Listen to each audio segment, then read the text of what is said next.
SCP-2300. Object Class, Euclid. Special Containment Procedures. SCP-2300 instances are currently individually contained within specially designed containment units within site. Containment units must not match the composition of the SCP-2300 instance they contain and must be resistant to damage caused by the contained instance's three states of matter. Radioactive instances of SCP-2300 are to be placed in a separate containment area with appropriate shielding. At no point should any instance of SCP-2300 and SCP-2046 be kept within the same facility. TTT. Description: SCP-2300 is the collective designation for a series of 98 miniature humanoid figures. Each instance is composed of a single chemical element, and is marked with their respective atomic number on the crown of their heads. Individual SCP-2300 are designated to match this marking. SCP-2300 are solid at all times regardless of the atmospheric pressure and temperature, and exhibit the normal properties of the respective element when in a solid state. However, SCP-2300 can be physically damaged, and separated material is subject to normal melting, freezing, and boiling points. SCP-2300 are able to consume any and all matter, allowing them to regenerate sustained damages if necessary. Material not matching the instance will be ejected from the mouth orifice as a solid mass several minutes later, which will often be passed on to other SCP-2300 to consume.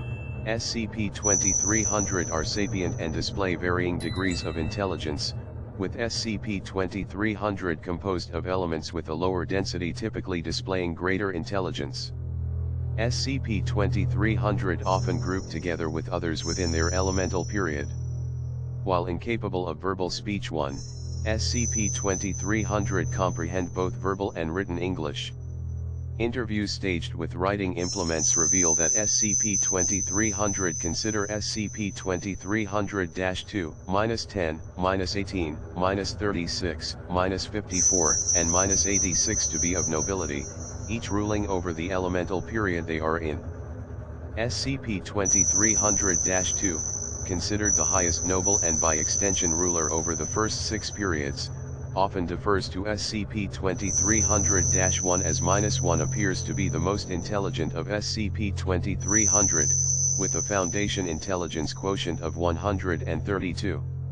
SCP-2300-87 to -98 do not follow this monarchy, instead taking part in a monastic order following the teachings of SCP-2300-1 directly.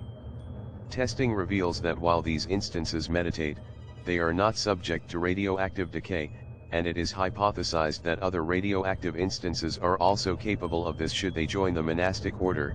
SCP-2300 often damage themselves to create tools from their bodies to carry out given tasks, sometimes altering themselves so severely that their entire body is a tool for other SCP-2300 to use, thus necessitating other SCP-2300 to force-feed them to instigate regeneration.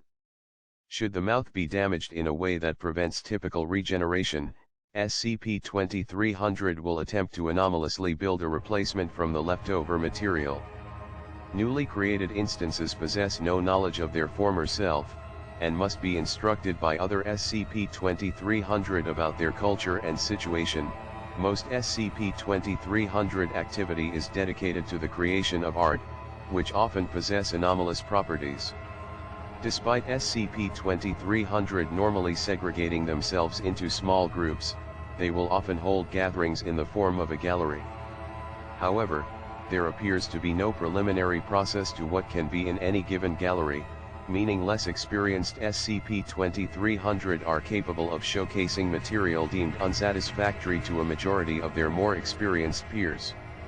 While works that are universally viewed as poor are often removed from galleries within a small time frame, some are left on display due to the approval of the high number of less experienced SCP-2300. Proposals to use instances of SCP-2300 as means of isolating anomalous elements from other materials, including SCP-148, are currently pending review. Footnotes: 1. The transmission of communication between SCP-2300 is currently unknown.